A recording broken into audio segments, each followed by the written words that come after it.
أمي قالت لي يلا نعمل كيكة بالشوكولاتة من بتاعة أيام زمان، قلت لها هو في حد هيجربها؟ قالت لي لا، ده أنت هتنزلها على صفحتك وهيجربوها عشان هتطلع حلوة هتفكرهم بالزمن الجميل جنب كوباية شاي بلبن. قلت لها طب هتقولي لي الطريقة؟ قالت لي يلا، بس إيه قبل ما اقول لكم الطريقه قولوا لي سلم ايديك يا بنوب.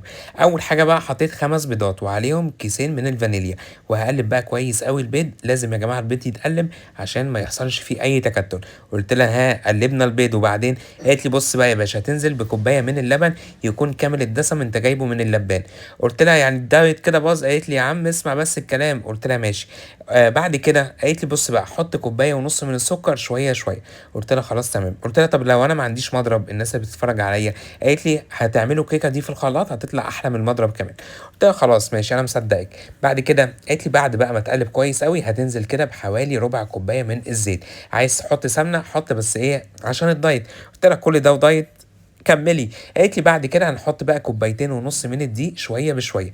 يعني يا جماعه تحطوا كده ايه معلقتين معلقتين وانتوا ايه بتضربوا، او وانتوا بتعملوا الخلاط ممكن برضو ايه وهو شغال تفتحوا البتاع اللي فوق وتحطوا كده معلقتين معلقتين لحد ما ايه لحد ما نحط كل كميه الدقيق اللي هي كوبايتين ونص. طيب هقول لكم بقى ان واحنا بقى بنحط الدقيق هحط ايه حوالي كده كيس من البيكنج باودر، هو ده. واضرب بقى كويس وبعد كده اكمل ايه اكمل تقليب بالسباتيولا بتاعتي. هسألكوا سؤال، انا حطيت حاجه للبيت عشان الزفاره بتاعته في الاول، حطيت له ايه؟ لو فاكرين اكتبوا لي في الكومنتات، عايز اوري ماما ان جمهوري شاطر.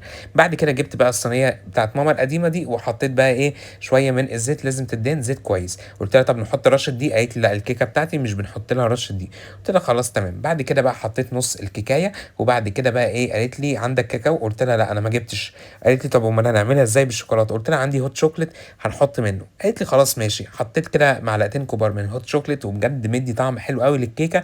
وحطيت له معلقتين من الدقيق، حطيت له معلقتين من الزيت مش الدقيق، حطيت له تاني هوت شوكليت معلقتين ومعلقتين من الزيت. وابدا بقى اخد الخليط بعد ما ضربته تاني بالمضرب، بس هي ضربه خفيفه يا جماعه ما نكترش. وحطيته على الخليط بتاع الكيكه وعندي صوص شوكولاته كده. انا قلت لها ايه انا هخترع بقى شويه في الكيكه بتاعتك القديمه دي. بعد كده بقى ايه باي بقى ستيكس كده عندك او اي بص اي حاجه معلقه، نعمل كده اشكال في الكيكه. تكون بقى الفرن شغاله من ساعه ما انا ايه بحط البيض في الاول خالص يتضرب مع الفانيليا. تمام، على درجه حراره كام؟ على درجه حوالي 180 درجه حراره متوسطه. بعد كده بقى ايه احط الكيكه علشان ما تهبطش منك، اسيبها لحد ما اشم ريحتها، ما افتحش عليها. احط لها خله كده لو طلعت او طرف سكينه وما فيهاش اي عجين يبقى هي استوت. كل الكلام ده بيأثر في الكيكه. بصوا شكلها حلو وجميل ازاي. بصوا يا جماعه بجد اكنها اسفنجيه بس هي مش اسفنجيه. لازم تجربوها هتعجبكم قوي. ويلا قولوا لي سلم ايديك يا ابانوب، ويلا ادعوا لنا بقى دعوه حلوه كده وهنزل لكم وصفات حلوه وجميله. وعندي ليكم مفاجاه ان شاء الله هتشوفوني في برنامج قريب. بس قولوا لي ايه سلم ايديك يا ابانوب. كان معاكم ابانوب.